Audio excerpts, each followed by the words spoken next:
One. Hey, we're live. Can you believe it? We're still alive. 2022, and I'm here, and Lindsay's here, and we'll be right back. Welcome to Professor Bats and Brains.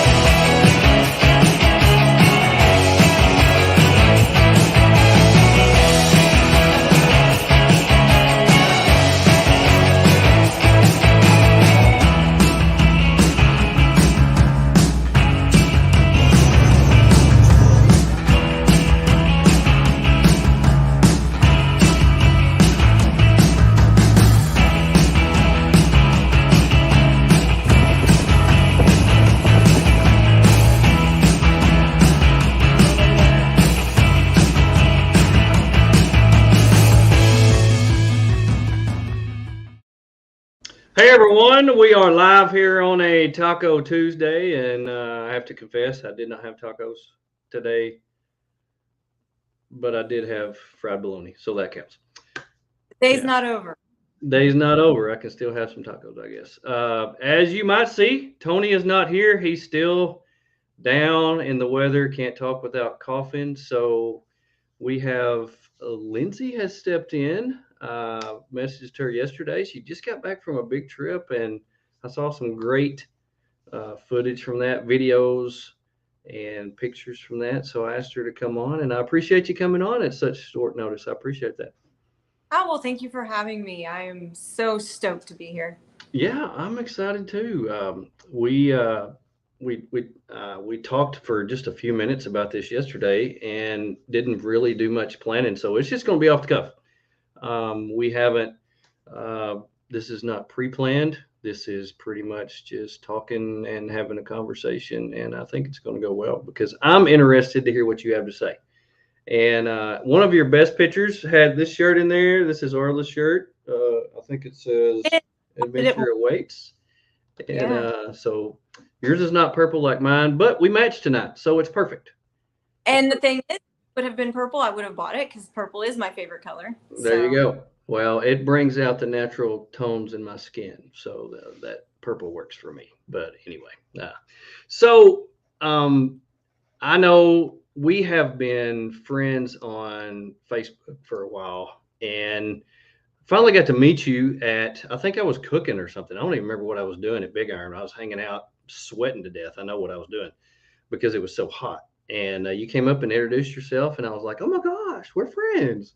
And so it's fine. It's awesome to put a face with a name because you see pictures, but then you meet somebody in person. And of course, I look different now than what I looked back then. But um, so it was good to finally meet you and visit with you just a little bit while you were there. Tell us a little bit about yourself, where you live, and all that good stuff. well, I am a Kansas girl, lived in Kansas almost my entire life, Southeast Kansas. But I've always kind of just worked in Missouri, Joplin specifically.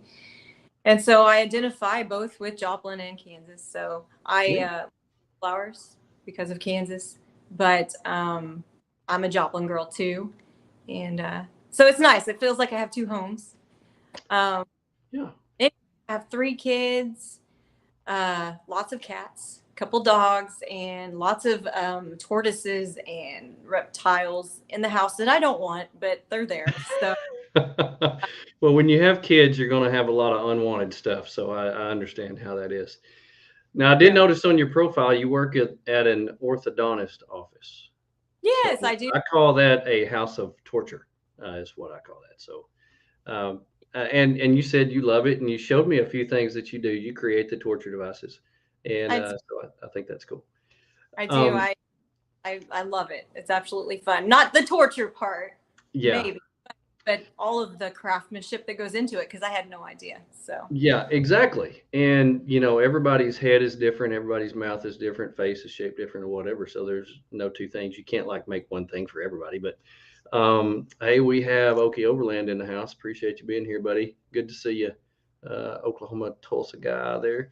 Um, so anyway, I wanted to share with you just quickly my orthodontist story. So when I was 12, I had way too many teeth in my head. I had 9 teeth cut out in one day. uh, And and they had to do that before they put the braces on. And 1 week after I got my braces on, I got hit in the face with a baseball, and they had to detach my lip from the braces and do 2 root canals on my 2 front teeth, or 3 root canals that night. They called the doctor in and did 3 root canals, and that was a traumatic experience for me. I had to play. I did play the rest of the game though, so I mean that's pretty amazing. Yeah, But that is. having 9 teeth cut out of your head at one time, I don't know if that's a record, but it's got to be way up there. Yeah, that's. I'm so sorry. That's a That's a. lot. I thought there was humor involved, but there is No none. humor. No, it was pure torture. Pure torture. I remember coming home and nothing in my mouth but like gauze, because it was just like nothing there. I felt like I was, from the Flintstones. So it was just a time in my life. Hey, Arla, nice to see you here. Thanks everybody for coming on. Make sure you comment and ask questions. I'm so excited to have Lindsay on here. Now, there's some things that we do with new people that come on that we like to get to know them a little better, and it's a little game that we play called Who Are You? So we're gonna. Who are you? Who are you? Who are you? Who are you? Who are you? I really want to know. So I did that myself. I'm not available for concerts, but that's the way it goes. So I'm going to ask you a series of questions, and you do your best to give me your best answer as quick as possible. You're not timed, but I'm going to ask you a few questions, and we'll get to know you a little better based on your answers. So, first question: of your 3 kids, which one is your favorite? Oh Never. my. No, I'm not doing that. Not doing that. Oh, so second question. That was a trick question, by the way. Good. On a scale of 1 to 10, how do you like your rig, your Jeep? And your Oh Jeep's not listening right now, so you're not going to hurt its feelings. yeah, she's out there in the garage. Ooh, how happy am I with it right now? Yeah, how happy? On a scale of 1 to 10, 10 being like ultimately happy, 1 being you need some work. I'm gonna say about a 5. Whoa, right in the middle. Okay, let's see that. Your favorite or go to camp meal? Buffalo chicken cheese dip with celery. Mmm, that sounds good. Spicy. I Gotta be would spicy. not have guessed that. If you could change one thing about your Jeep, what would it be right now? That it is not a Rubicon. I would change it to a Rubicon if I could snap my fingers and have the magic button to disconnect my. That is Rubicon button. instant. Yes, instant. That would be the change. So. Awesome. If money was not an option, what would your dream rig for off-roading and overlanding be?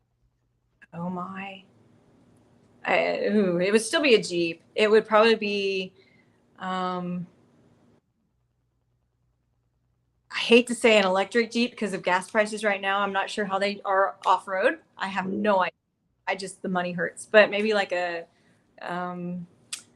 JL.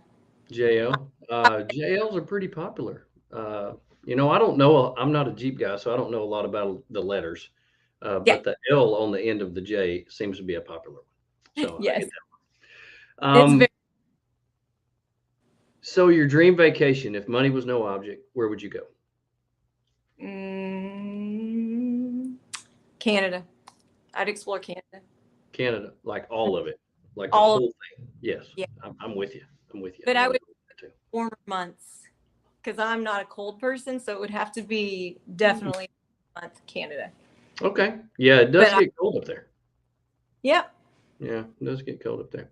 Okay, your not miss event for 2022. What is your not miss event? Coming up? Or the one that you've been to? Well, Big Iron was the big one that I was not going to miss. So I made it happen. And it was great. The one coming up, well, I'm already registered, so it's Eureka Springs Jeep Jam. That one is not going to be missed. Okay, Eureka Springs Jeep Jam. Now, that's not something I've ever been to because I don't have a Jeep, but I love the area of Eureka Springs. It's a beautiful area. I would highly recommend staying in the Haunted Mansion. That's pretty cool. Been there, and I have stayed in a haunted room. So, Wow, look at you go. you know, Okay. I've had experience with the Ouija board. I would not say do that, but it was very weird, and things happened. So, yeah, Mm, okay. definitely. Oh, well. Well, I want to share with everybody my not miss event for 2022 that's coming up, and that's going to be Rendezvous in the Ozarks. That is going to be October 13th through the 15th. So make sure and put that on your calendars. Mulberry Mountain Lodge in the Ozark National Forest. Registration is now open at naturalstateoverland.org. Right now, if you have not registered, it's $75. If you wait till September, it goes up to 90. So make sure that you get your registration in. I don't know if it'll fill up or not. I This is the first time that they're moving it, so I don't know how much room they got. I Yeah, don't know. and I for that too. So technically, I'm not going to miss that one either. Not going to miss that. Yeah, we talked about that. Not going to miss that. Have you been before to Rendezvous? I went to Bonfire Rendezvous last Okay. year's. Did have to miss. Okay. I think I had Yeah. COVID, so Yeah, I can't be spreading that around. Last year it was super cool. It was a mud fest. A lot of people couldn't even get to their camps because of the rain and the mud. So it was different, caused a few issues. So now we're moving it to the Mulberry Mountain. That's where they had the very first one. I think this is going to be the fifth one. So the very first one was at Mulberry Mountain. It's going to be a lot of really cool things out there. You actually get cell phone service out there for the people who are always worried about cell phone service. well, and And something about that is if you are like trying to remote work or you are on call, that's a great place because correct. you reachable, and so that frees up a lot of people. That's right. And also, when the weather blew in last year, we had the tornadoes coming in. It would have been nice to have had cell phone service. It's crazy. Now Arla is trying to get ahead of us. We're going to talk about that here in a minute, Arla, about what her Jeep's name is. So you just settle down, simmer down. Don't get ahead of us. We're going to get there here in just a minute. So, like I said earlier, we've been Facebook friends for a while, and in fact, we met at Big Iron for the first time. Anybody that knows you knows that you're an outdoorsy person. You like to kayak. You show pictures of you and your kids going out swimming, kayaking. You told me you like to hike. You're a photographer type stuff. So, what was it that ignited your love for the outdoors? When did all that start? Well, my very first Jeep was a Smurf blue Jeep Renegade. I saw it sitting on the lot. I was driving a Nissan Frontier, and my heart fell for this thing, and so I traded that Frontier in and bought it just like that. Next day, it was mine. And so then the next thing I know, I'm buying kayaks and a kayak rack, and we're going kayaking in that thing. And it was an epic summer. And I had this little crappy tent. We got caught out in a rainstorm where I thought we were going to float away at the creek. Nice. And I would say that's a miserable time, but I mean, it was such an experience. And you cannot buy an experience like that where you're not sure if you're going to survive the night. And so I just said, you know what? I want to do this more. Yeah. So better tent. And then eventually traded in the Renegade for my yellow Jeep. And I had Jeep envy. I was seeing all these Wranglers with the tops off, and I thought, I really want to do that. That looks like a free life. That is freedom. It's the ultimate customizing vehicle.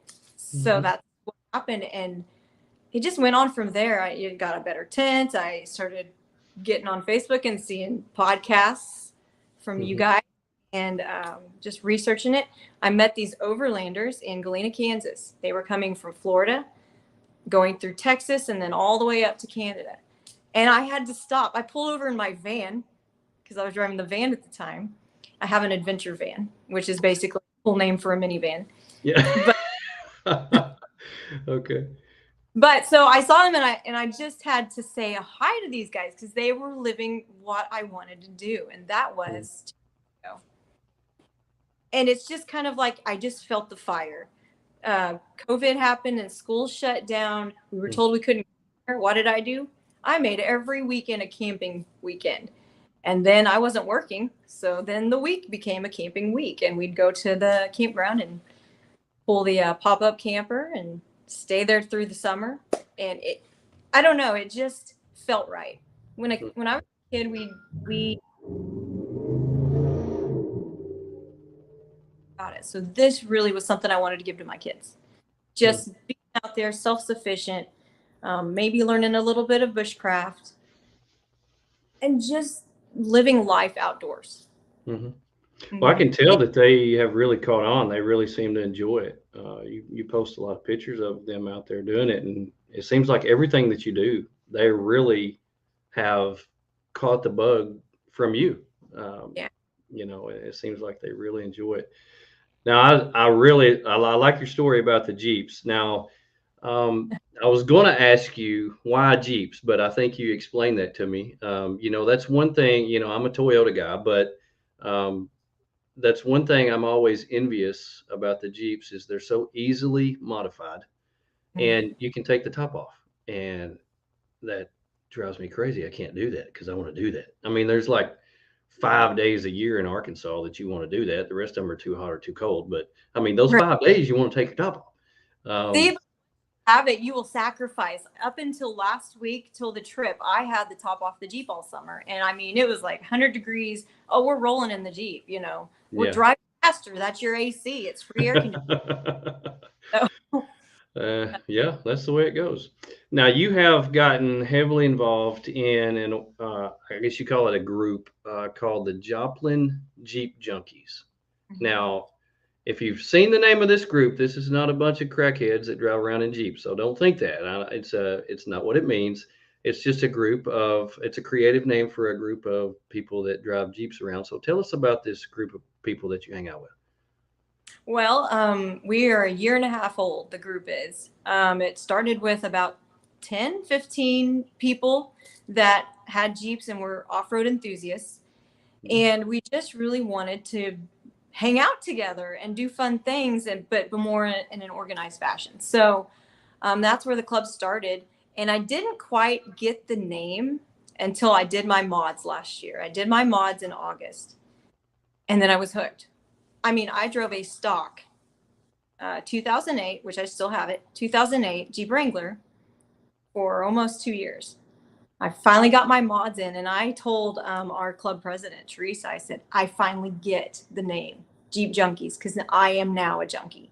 And I just don't want to stop. Just empty every pocket. That is correct.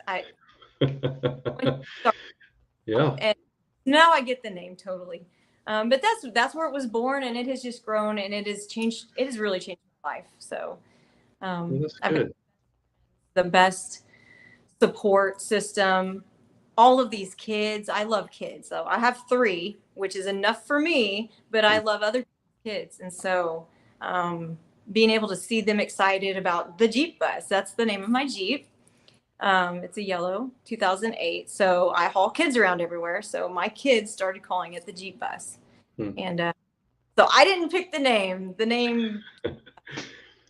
Yeah, that seems like a perfect name. I mean, it's yellow and hauls kids around. So it's kind of like the short bus I rode when I was in school. So yeah, but the club has grown, and we have a Facebook page, we have a Facebook group, and we hold 2 or 3 club events a month, and it's just great because we do all sorts of stuff. And the best part is it's all inclusive. Renegades, I still have such a heart for mine. I miss that thing. But Cherokees, any Jeep is included in this group. So even like Grand Cherokees, it doesn't matter if you go off-road or not. We've got Taco Tuesdays that we do. We went on a spook light run. I don't know if you know what the spook light is. I don't guess I do. So from around Joplin, Missouri, it's kind of like this thing you go out and you try to see this ball of light. But we went on this Jeep spook light run, and there was over 40 Jeeps. And it was like a giant cruise night through the woods. So if you can imagine, topless Jeeps, slow cruising through the woods, perfect temperature, full moon out. So that is really what I live for, the adventure, because that to me is an adventure. Yeah, I agree. Now, I'm assuming this is Tony on here because I told him to stay awake during the show tonight, so he couldn't sleep like he did last week. He was sick last week, but he's good. He just can't talk. But Tony's asking about the club events. Now, we talked earlier about a big club event that you're working on for females that's coming up in October. So tell us about that, and then we'll get to Tony's question. All right.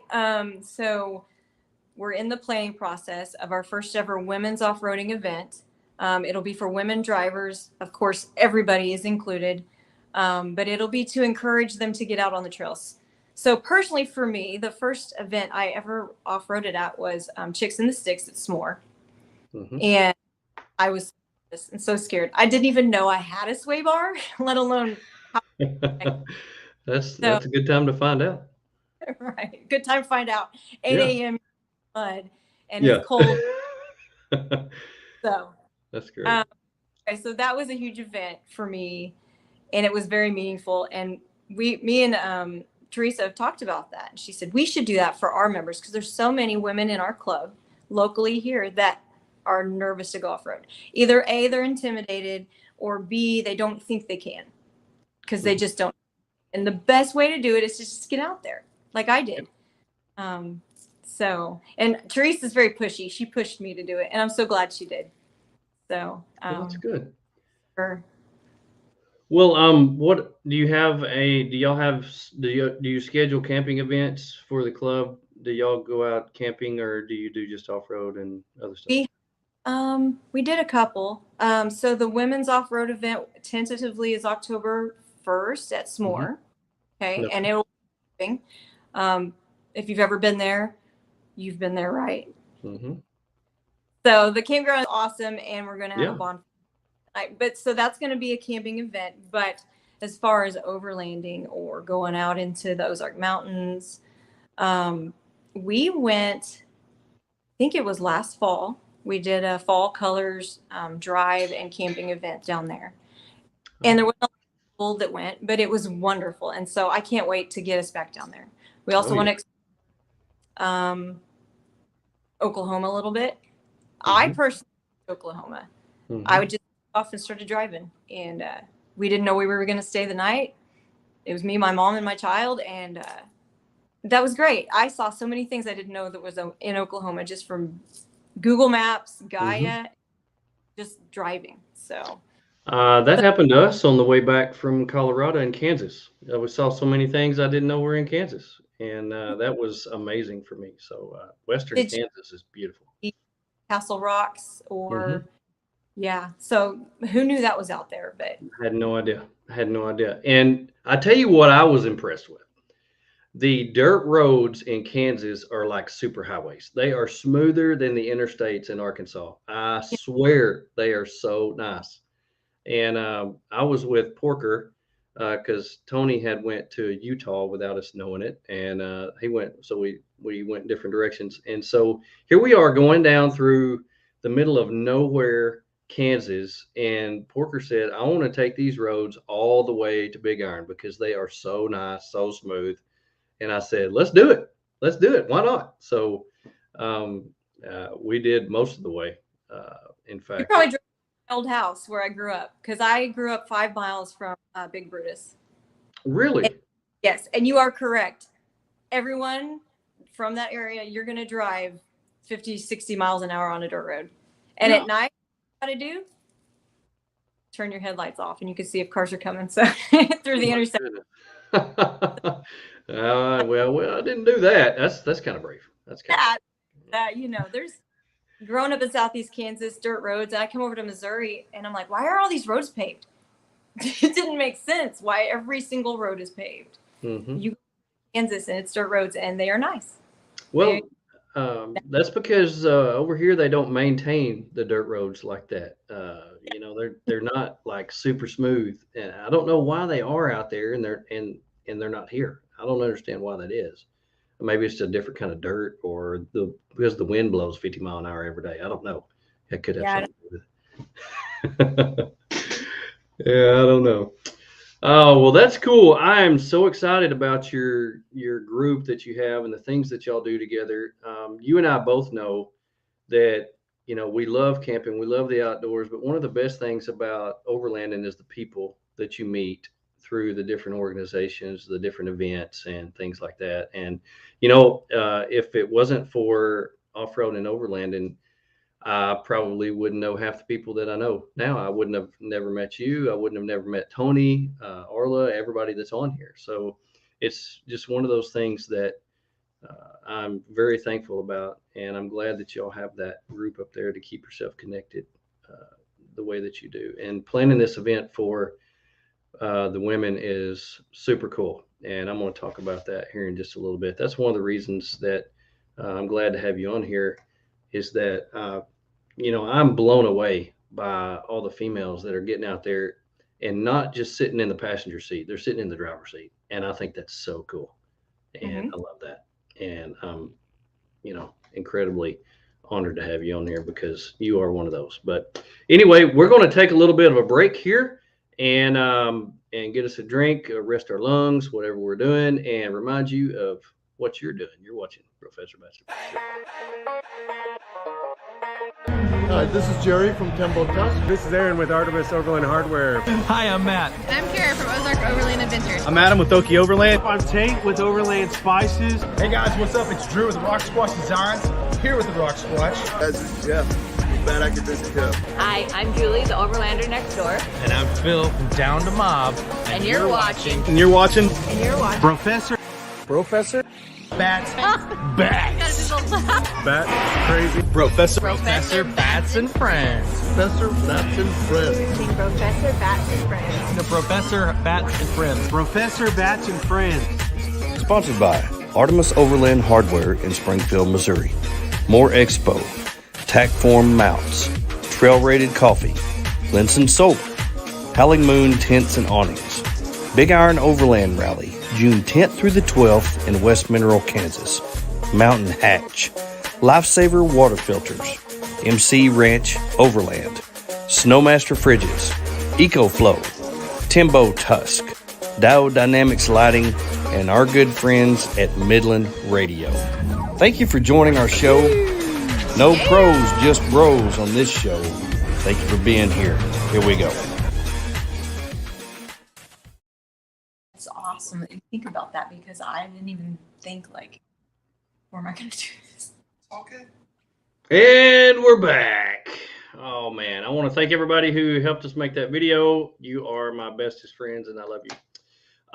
So moving right along, I want to talk about your rig. And Tony wants to know, what upgrades do you have planned to your rig that you have coming up in the near future? Okay, you want to talk about the upgrades I currently have and then what I want? Sure, yeah, that'd be great.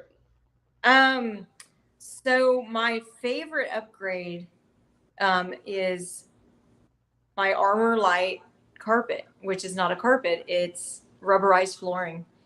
When I took the carpets out of my Jeep, I was horrified because the bottom is just horribly ugly. It's horribly welded together. I don't know what they were thinking. So carpets had to come out. Totally, especially with kids. You know what I'm talking about. They do terrible things. You can't. So I ripped the carpets out, and one night at 3 a.m., I'm sure that Facebook marketed to me this Armor Light, and I bought it. Just boom. But it has been the best upgrade because my floors are rubberized. It's got heat dampening. I just love this stuff. And so when people are looking inside of my Jeep, because normally they're just looking at the outside, but when the doors are off, they're seeing inside. They're like, "Well, what's this on your floor?" That is my favorite thing. It needs a big wash, but that's my favorite mod that I've done. But I do have, it's fairly stock, which is kind of cool because if you've seen some videos of me going over rocks or doing all the crazy stuff that I do, it's basically a stock Jeep with 33 tires. I've got some Maxxis tires on there that were highly recommended to me, and I just love them. They're great. I don't think I want any other tire. But they're 33s. I do not have a lift. I don't have spacers. I have flat fenders so they can flex. And I have a manually disconnect sway bar. So it's tough, but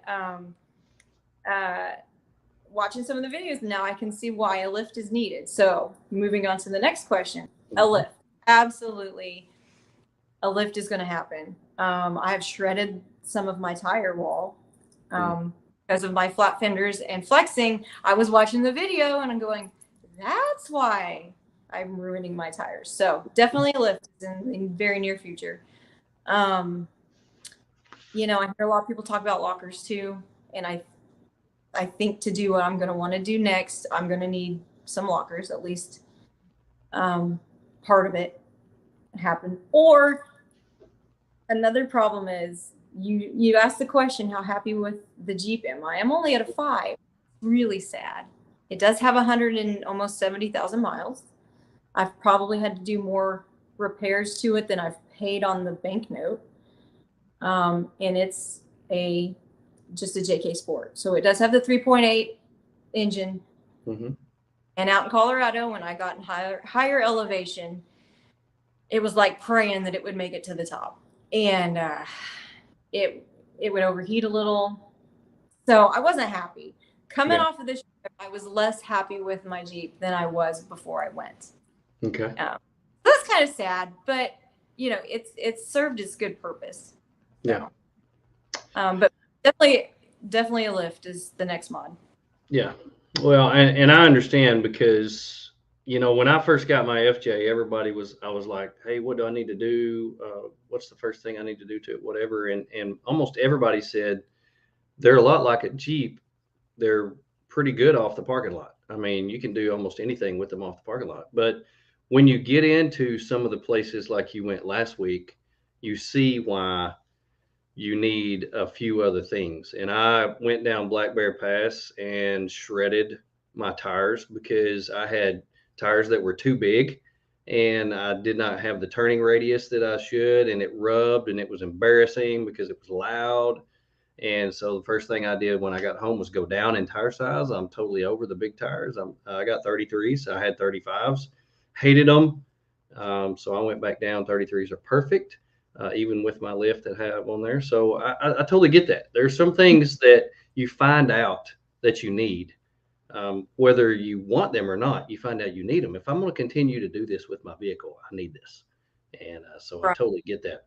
Now with the motor overheating, I don't know what to tell you about that because I'm not a Jeep guy, but was that on the trail or was that on the interstate? That was going uphill at a slow speed, and it was a hot oil indicator. So technically, I guess that's transmission. I did have awesome co-Jeepers with me that knew exactly how to get over that. And the problem went away. It was just a matter of shifting into four-wheel drive and changing up the transmission a little bit. But it was a little unnerving because I have a radiator and I just did head gaskets. And so the overheating issue is kind of a trigger for me now with it. Yeah, that would be for me too. That's something that I always, I'm looking at my dashboard all the time, looking at my maps or whatever, looking where I'm going. But that temperature gauge I always got one eye on it. Well, just like my mom when I was playing at church, when my dad was preaching, she always had one eye on me wherever I was. But I always have one eye on that temperature gauge because that's one thing that scares me because, you drive out there, you have to get home.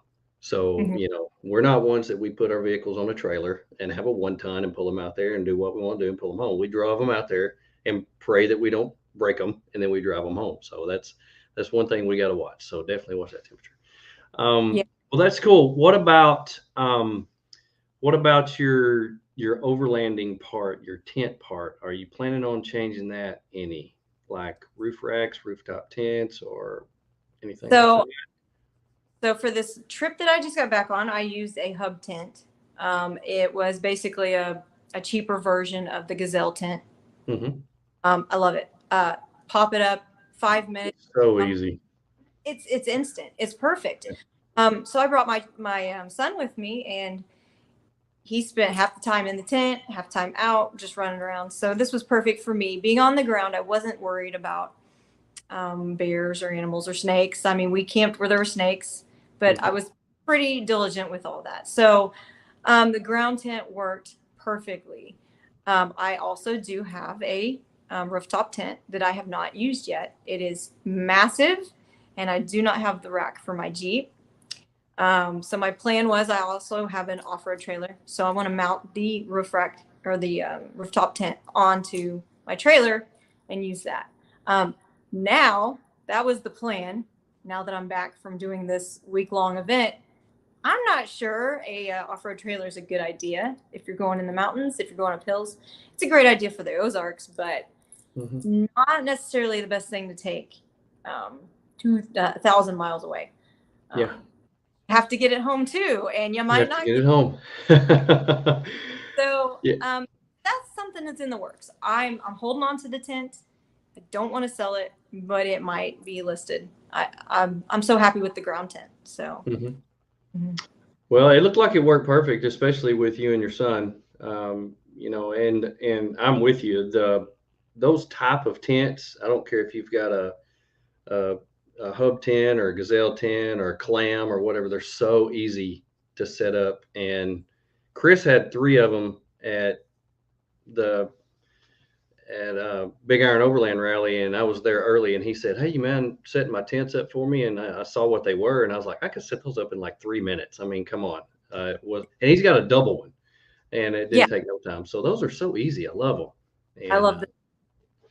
And Tony's talking about tires here, and he says the bigger the better. That's somebody who has 40s and you know, he gripes about not being able to get in his garage because his tires are too big. So.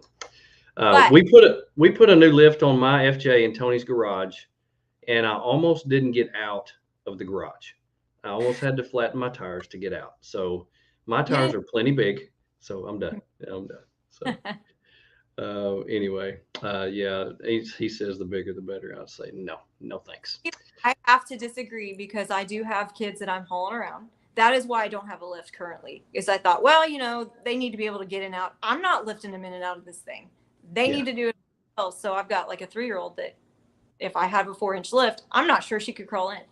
Yeah. Well, you know, seeing the trails, seeing the rubbing on the flat fenders and how it's tearing up my tires, which are only 33s, I'm kind of reconsidering that. So, but if I get bigger tires, I've got to re-gear.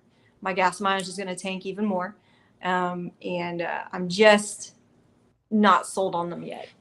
Yeah. But I do have them. Oh, yeah. If money was no option, if I had all the money in the world, yes, big tires, but not for me. Well, if you had all the money in the world, you could have 2 Jeeps, one low to the ground and one really tall one. So there you go. So yeah. Well, and that happened with Aaron and Carrie. Aaron with Artemis, who's one of the sponsors of the show. Carrie got a Jeep, and Aaron put this big tall lift on it, put big tires on it. Well, she takes her mom to the doctor and stuff. Well, she was having to take a ladder with her so her mom could get in and out of this Jeep. She said, I'm done with this. So she made him take the lift off and put the small tires back on. It was funny. So within like a 3-week period, he made it tall, then he made it short. So I totally get that with people having to get in. I remember when my granny was alive, I had to pick her up for Christmas dinner one day, and I had to actually physically pick her up and put her in my FJ. And that was awkward for her and for me. But anyway, once she got in there, she loved it. She's like, this is the coolest thing I've ever seen. So that was funny. As adventurous and spontaneous as I am, I'm also very logical to balance that out. And right now the logic says 40s probably are not in my future currently. Yeah, that's a little much. Tony said if money is no object, 43s, Hemi, and 1-tons. I guess 1-ton axles or rear ends and a bigger garage. Yeah, that would definitely need a bigger garage. I didn't even 43s. I mean, why? I don't get that. You're getting like 6 miles a gallon. Massive. Yeah, that's massive. I mean, his 40s look huge. When he parks by me, when we go places, it's embarrassing because it looks like his got with Arla's Jeep and had a kid and had my little FJ. That's what it looks like. And it just looks like a little junior sitting next to them. I don't even like parking next to them. So that's kind of cool. I'm going to all of our Jeep club events and I'm driving this little Jeep without a lift on 33s and I'm parking around all of these big boy machines, you know, and so gotta embrace it because that's where I'm at right now. I'm Yeah. embracing it. So. Yeah, good. You just park by the Cherokees and you'll look just fine. They ain't no big deal. That's fine. So on your recent trip that you just went out to Colorado, you went with a group out there, pretty good sized group. How many rigs did y'all have total? I think we had 9. and they weren't all Jeeps, so that was Right. cool. Yeah, that was pretty neat. Which part of Colorado did you go? You named some actually specific trails that y'all did. So I think you've got a list there. Can you tell me? Yeah.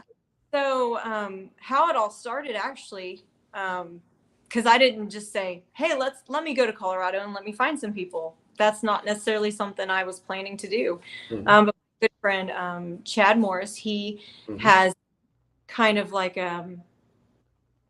he knows Arkansas really well. So I went down with him to do that, and I'm like, man, this was fun. I kind of like this. So he put together a little trail ride through Colorado, and he calls it trail exploration. And so he posted, hey, I'm going to do this, and he posted this back in February. And as soon as he posted, hey, I'm going to Colorado, I said, I'm in. I think I was probably one of the first people that said, I'm doing this. And so I committed. So he had kind of a pre-planned route. We didn't follow it to a T, which is great because that is my type of adventure. So some of the places, I wrote them down because I didn't remember them all. We spent 5 days going through the entire middle of Colorado. I didn't know I would hit so much different terrain in one day. I mean, we went from desert and cactus to gulches to valleys to mountaintops, red rocks. It was just insane. Mud. I mean, we even found mud out there, which was thrilling to me. Wow. So, yeah. because I love. But we went through. My favorite place was Red Canyon Park. Park. So we actually camped out there. Woke up. The sunrise, the red rocks. I had a hammock. I enjoyed my coffee out there. That was magic. That was absolute magic. So that was fun. We also went through the China Wall out there, and the Shelf Road, the bank. I think that's where my video was taken, where I'm 3 tires down, 1 in the air, and then just for a split second there's only 2 tires on the ground. So that was a thrill. That's cool. Of course we had to see Garden of the Gods. That's just you have to do that when you're out there. One thing that was very cool that I had no idea was out there was the Skyline Drive in Canyon City. Have you seen that? I have not. It is just incredible. So you're going through Canyon City, and they have taken the top of a mountain, which I think was for bikers, and they've taken it and paved it. So now you can drive this mountain ridge and see the entire city. I would say it was probably about a mile. But I mean, literally on both sides of you, the road is about 10 foot wide, and both sides of you is straight down. And so that was a thrill because you're in the city, but yet you're on this top of this little mountain. So that's cool. Yeah. And so that, it didn't fit we're out in nature, we're out in the mountains. We were literally in the middle of the city doing this. And it was just so awesome. That's cool. That's very cool. Well, I knew you had been to some really cool places. I saw videos of one of the Jeeps had went over something and kind of slid off a little bit of the road. And I was like, oh my gosh, that scared me to death. Was that the white Jeep? Yes, that was the white Jeep.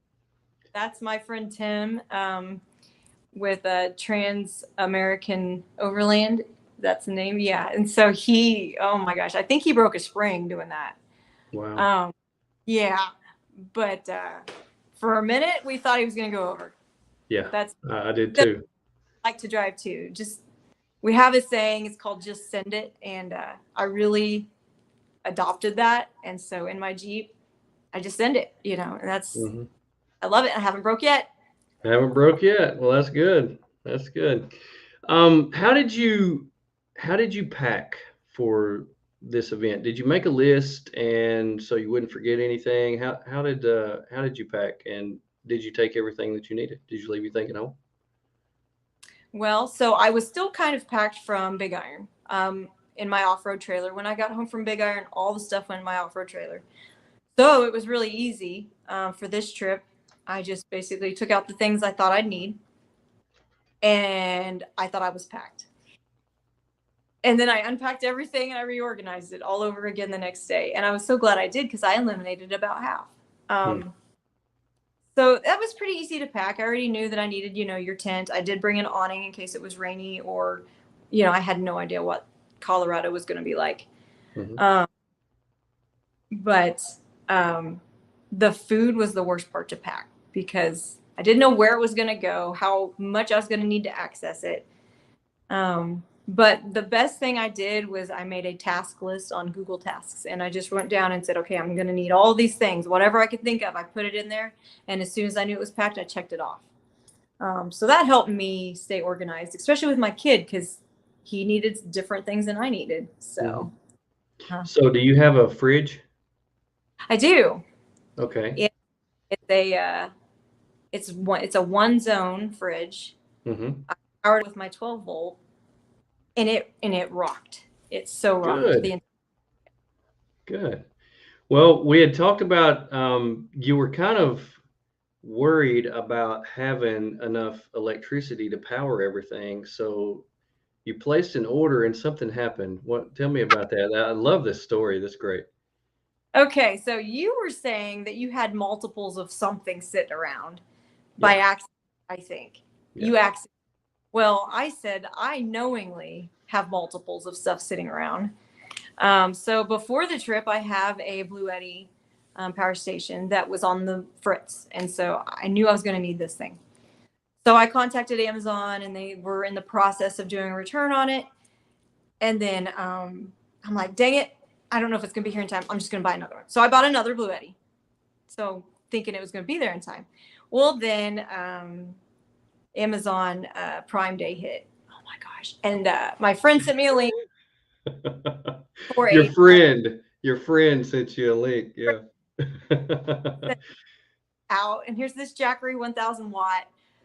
Oh my gosh. Super sale. It was like only $100 more.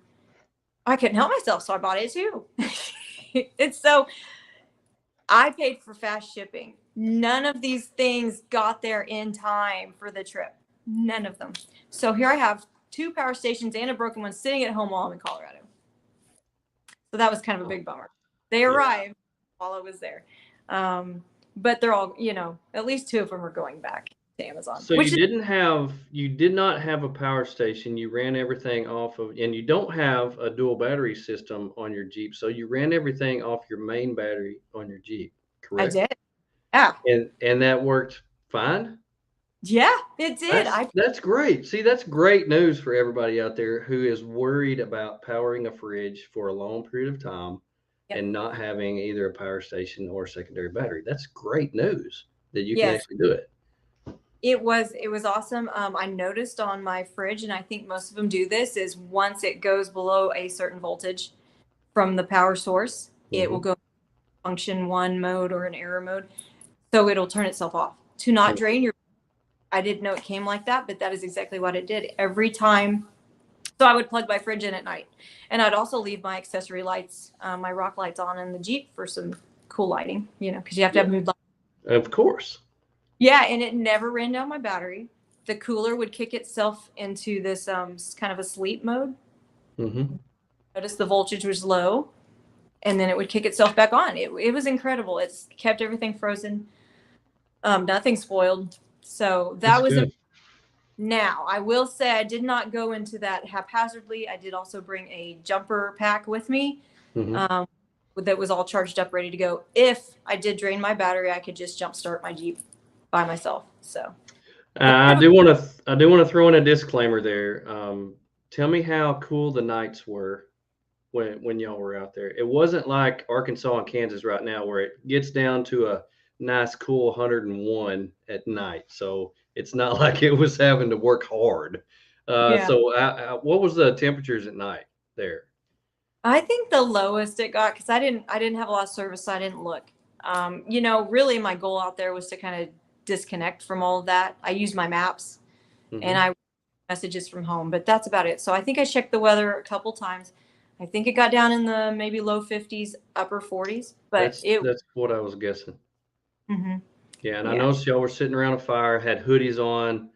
I was extremely jealous, Right. because here we were, dripping, sweat, and there y'all were had hoodies on, and that's why you go to Colorado in July. So That is it's amazing the temperature difference. You don't have to check it because it's perfect. It's Mhm. perfect. Yeah, and Tony said low 50s would be nice. Yeah, I totally agree. That would be, that's pretty much right in my perfection zone. 70s in the day, 50s at night. I live happily ever after. So I could tell that y'all were really loving that with the hoodies on, sitting around the fire. Perfect pictures in the evening. Absolutely love that. right. Now, did you you had planned to go on this trip back in when he announced it? You said, had you planned to take your son with you back then, or was Mm, that something that happened later? no, I planned on actually taking both of my sons. But the oldest did not want the long forever stretch of I-70 drive. He Who did. does? Who does? Right. It's the longest drive in the world, I think. So he said, "Mom, I don't want to ride in a car that long." I said, "Okay." So he's already been to Colorado. I've taken him to Pikes Peak, the Garden of the Gods. He's seen all the touristy stuff. Hmm. Jackson 4 when we went, and I left him behind. So this is like almost like 7 years old is when the kids need to go to Colorado. So this Right. was Jackson. And it was great to bond with just him, to learn what made him nervous, what excited him. And his job at every campsite was to gather the wood and start the fire. Hmm. And that was for him, that he was in charge, That's So good. That's good.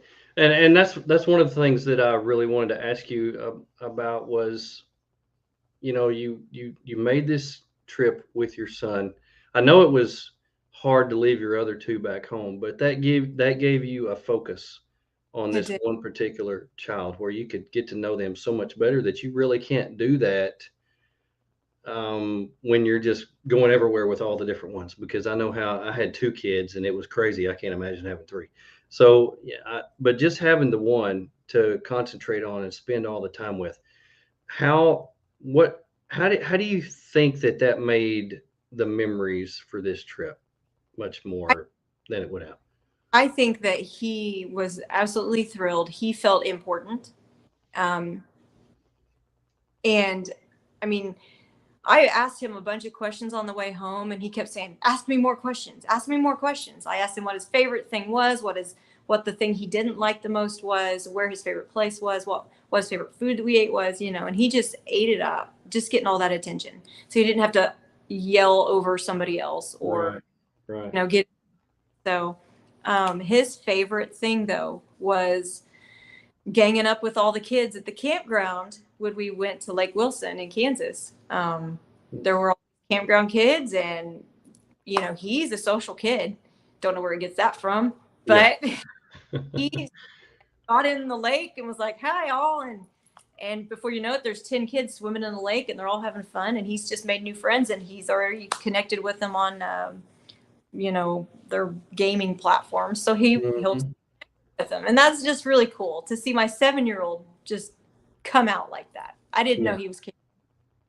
So that's that was awesome. it was rewarding for me, but he said that was his favorite part too. Yeah, that's a proud mom moment for sure when when your kid says That, something you totally don't expect. yeah, and that goes back to the whole thing when you're on an adventure or a trip like this. Yes, the scenery is great, and doing for yourself is great, and you're learning and you're proving something to yourself. But the best part is the people. The Hmm. people that you're with, the people that you're going to come home to. That's what makes it really rewarding. And on this trip, we had the greatest group of people. There was a Nissan there, a Nissan Xterra, Hmm. and I didn't know that a Nissan could do what we were doing. And he was pulling a trailer. He was pulling a trailer too. Yeah. So here in a Nissan that, and to be completely honest, before I even got into Jeeps, I wanted a Nissan Xterra. It was yellow. So Yeah, I like yellow. I don't know, but completely blown away. But it was so nice because if you broke down, you at least 2 or 3 of the people could help you out. They knew what they were doing. Mhm. I could help people out in different ways. I ended up using my jumper pack to help out some campers whose car had died. So all of this brought a different skill set, and it all came together. I did not maybe cook as much as I wanted to, but there were some awesome chefs on the trail, and oh, it was just a good group of people. And now I understand when my son said that was his favorite part, was meeting up with these like 8 to 10 kids. Mhm. My favorite part was the people that I traveled with. Exactly. Yeah. Well, apparently Chad's on there and he's watching and listening, and he heard you say something about your dream trip. So he said Canada 2023 Heck might yeah, be let's. something that y'all go. So that would be awesome. That'd be awesome. Chad was actually leading a group when we went down to Big Bend, Texas, and camped down there. When Tony and Orla and I went down there and camped, Chad was actually leading a group down there. Uh, all around that area. So he's been all over. He knows what he's doing. So Canada may be a pretty cool place to plan. That looked really fun. So maybe that's in my future, but this was definitely just like Chicks in the Sticks started something for the off-road part. This really started something for me to actually kind of get out of the 4-state area and travel. Mm-hmm. Good. Well, you mentioned that there were some lessons that you learned on this trip. So, are there any of those that you would like to share? Camping kitchen. Don't pack a camping kitchen if you're doing an overlanding trip. You're not gonna, never gonna use it. Not going to use it. I learned that my first one out. I packed it. It took up a ton of room. I never got it out. It was too much trouble. And I didn't want everybody waiting on me to put it up and take it down. So I never got it out and never took it again. Right. Yeah. So I get that. Easier food. I brought all this stuff to make food. I should have made pre-made food. I did not food prep enough. So I'm talking not just bring lunch meat and bread. I mean, you're made the sandwich already. All you got to do is take it out. Yeah. That was something huge for me that I did not realize I would not have time to access the food, make the food, and eat it. It was really, you had to grab it and go. Mm-hmm. So next time I know, and I'll prep a little. Yeah, that was a big learning experience for me as well, especially on this last trip that I took with the guys. I'm one that likes to go slow, find a spot, stay there for a little while. But I was with guys who wanted to go and set up, take down, pack up, go to the next place, set up, take down, pack up, go to the next place. So, I ate all my quick food, but my nice, good food that I had planned to make, brought all home with me. I brought all of it home. So it's back in the freezer, and I will make my awesome shrimp Szechuan for myself, I guess. But I'll do that on the trip. That was going to be a lot of prep that I wasn't prepared, that I didn't have time for. Yeah. So. Well, and that's something, and that comes with going with groups. If you go by yourself, exactly, you can plan your own, but when you're with a group, you kind of have to go with the group and do what the group wants. And you just have no idea how it's going to go. So good thing you were prepared for both the quick meals and the extravagant meals. So you had a little bit of both. So good for you. The whole day, I don't think I ate until 5 o'clock. So, I mean, I could have prepped a little bit better, but now I know. So. Yeah, exactly. I see more and more females out there driving their own rigs. We mentioned that earlier. I admire that so much. And in fact, I have encouraged other females who have been on the show and done a great job to start their own podcasts. I encouraged Misty and Arla to do Lady Overlander Radio, and Kara to do her Wonder Repeat. And so excited that they're still doing it. They've stuck with it and doing it. But here we are and they have made it their mission, I guess, to bring on females all the time. So I've tried to stay out of their lane until tonight and let them do their thing. Yeah, come on, rock on. But I love this because it's something that, I mentioned before. A lot of times when, years and years ago when we would go off road, the girlfriends, the wives would always be sitting in the passenger seat. And, I only remember one girl in high school that drove a Jeep. And I thought, that's the coolest thing I've ever seen. She took the top off, she drove around. I was like, that's the coolest girl in school right there. And, now you see more and more females that are getting behind that wheel and doing like you. I don't even know if I have, this or that. I don't even know if I need this or that, but I'm doing it anyway. So what advice would you give to that female out there who's thinking about selling that sports car and getting that Jeep or that Toyota or whatever and going off road and jumping into this wild place of unknown? What advice would you give them from your experience? So I would say you have to be comfortable with being uncomfortable. So not even just Jeeps, but anything off-road, you're going to get dirty. You're going to get sweaty. You're going to be cold if you're going camping. There's going to be very comfortable being uncomfortable as far as that goes. I was comfortable throwing myself into my very first off-road event, not knowing I even had a sway bar. I was comfortable with that because I'm comfortable being embarrassed. You have to laugh at yourself and learn. And the biggest thing for me is I don't like to look at women drivers or women off-roaders like they come from a place of disadvantage. That's not even a thing. I am not disadvantaged because I'm female. I'm disadvantaged because my knowledge isn't there. I'm disadvantaged because I'm not that strong. So, which be stronger, but that also has to do with being a female. You're just not as strong as a man. But you have to find ways to be creative. So, changing your own tire. I can do that. Do I like? Yes, I do, actually. I take pride in that because I know I can do it. But I don't like to think that, well, women need encouragement to do this because they come from a place of disadvantagement. We're all capable. I just don't want them to think that they can't too. I have a great support system to get started. Like I said, I felt like I was pushed into it by a wild, crazy lady. And I love you, Teresa. Thank you. So, but she pushed me into it and I never looked back. It just was a thrill. And that's what I want other women to do is if they think, well, I want to drive a Jeep around topless, that looks like fun, then do it. You're going to be uncomfortable. It's going to be hot. You're going to drive around in 90-degree weather with the wind blowing. Your hair's going to be a mess, but you have to get comfortable being uncomfortable with that. And then you're going to be comfortable doing it. And then you're going to crave it.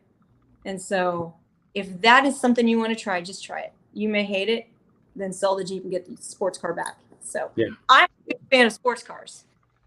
So, but I cannot say that I want to buy another Dodge Charger again for a while. I'm pretty happy. So, had two. So that's saying something. Yeah. Well, there's something about going fast that's a rush, and I love like a rush. So my Jeep is the opposite of fast. So. Same here. My vehicle's built like a box, and it's not meant to go fast. It's meant to go anywhere. So that's pretty much the difference. Exactly. So that's what if you feel like that's something you want to do, go with a friend. See if that was exciting to you. Find a girl that's already doing it. That is really it's more of a tribe mentality. Find someone who's doing it. Do it with. Have somebody to encourage you, and then go out there and do it. Yeah, and there's a ton of female only events that are happening. There's more and more that are coming up. I know Arla and Misty are putting one on. Lady Overlander Radio's doing one. Your Jeep Club's doing one. So it's not a bad thing, and it's not something to be embarrassed of if you jump in the passenger seat with somebody who's already doing it, just to test the waters, and get out there. If you don't have a Jeep, jump in the passenger seat with somebody who does. It'll be fun. You'll love it. And, and then I think that's cool. so you can drive. Yeah, exactly. Y'all can swap places and try it out. But we've mentioned this multiple times throughout the show, and we do pretty much every week that we talk about. But the support system, the family, the people that you meet, and the people that you hang out with in this lifestyle are the most supportive people that I have ever met in my life. They're not going to make fun of you if you don't know what you're doing. They're going to make fun of you if you pretend to know what you're doing. And so if you get out there and you go with a group and you have an issue, everybody's going to help. If you get out there and you go with a group and you have a flat tire, everybody's going to help you change the tire. Everybody's going to help, and they're going to make sure you're taken care of every single time it's happened. I see it every single time. But you don't want to get out there and pretend to know something you don't, or be somebody that you're not. Oh Or no. you just get out there and be yourself. You gotta And it's awesome. authentically, you just go out there and be a goofball. I mean, that's what I do, and I thrive on that. I go out, be a goofball, embarrass myself, and it's okay, Yeah. I had somebody who I looked up to.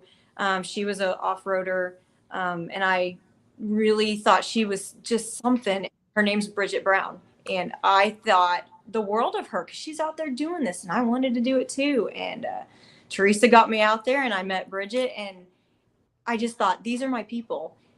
This is what I want to do. I hadn't that much passion for something before, and it's been great. And every time you go out, you learn something. Somebody's there to help you. You're never going to find people that are just going to leave you hanging. So You're right. Never. You can see it. And if you go to any of the events, there's events. 5 years ago, I was begging to find something to go do. Rendezvous was the only thing that happened that year. And now almost every single weekend, there's a Rigs and Coffee somewhere. yeah. There's a Jeep Club or a Toyota Trucks of Arkansas had their thing last weekend.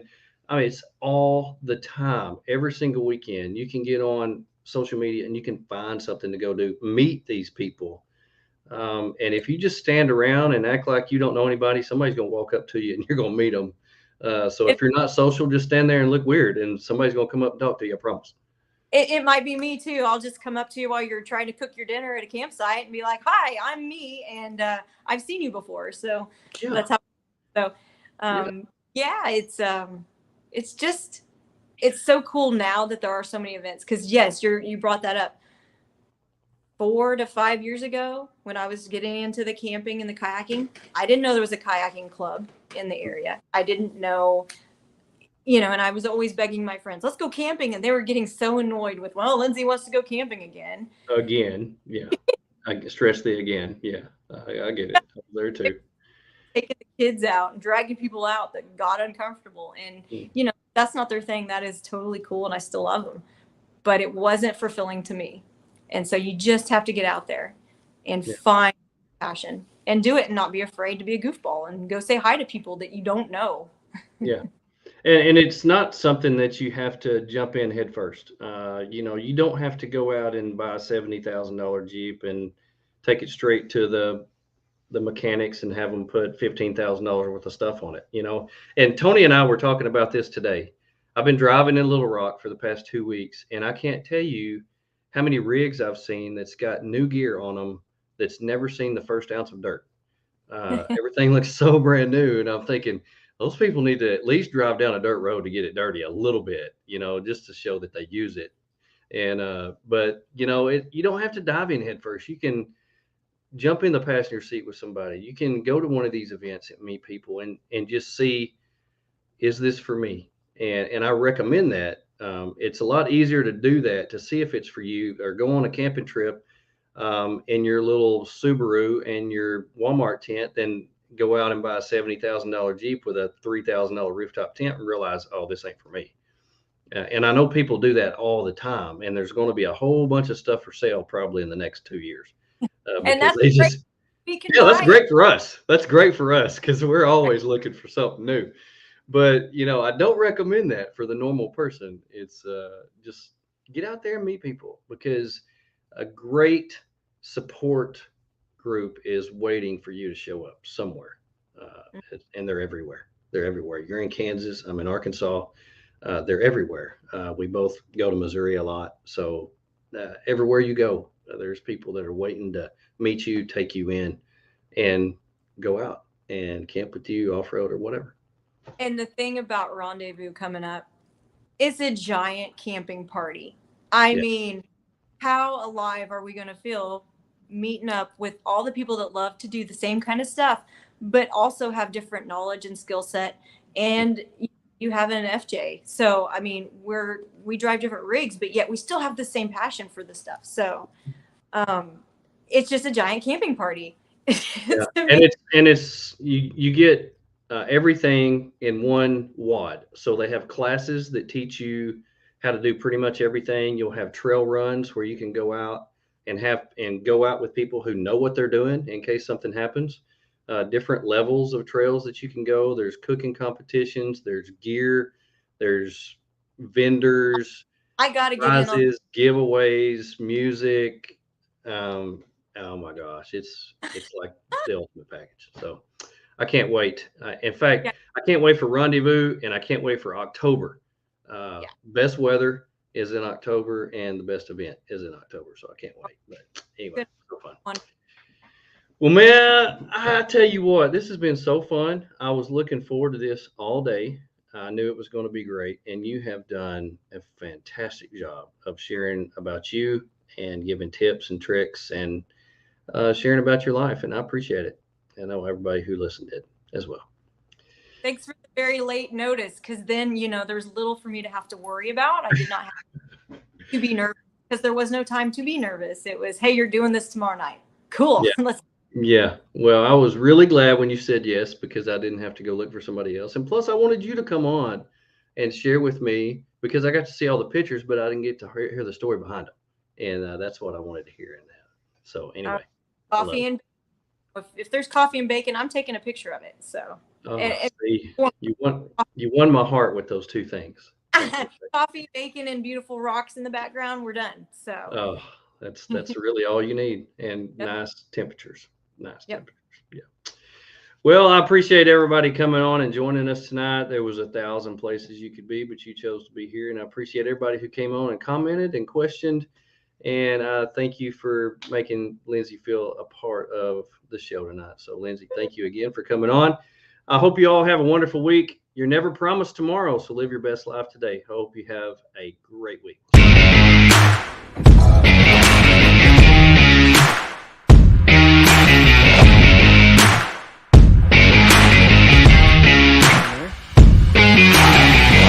Join us next week. Same bad time, same bad channel. Boom. BROfessor and Friends 2022. Woo-woo. Thank you for watching. BROfessor, Bats and Friends. BROfessor, Bats and Friends. BROfessor, Bats and Friends. Ka-chow! Joey the BROfessor and Bats and Friends. BROfessor, Bats and Friends. Woo!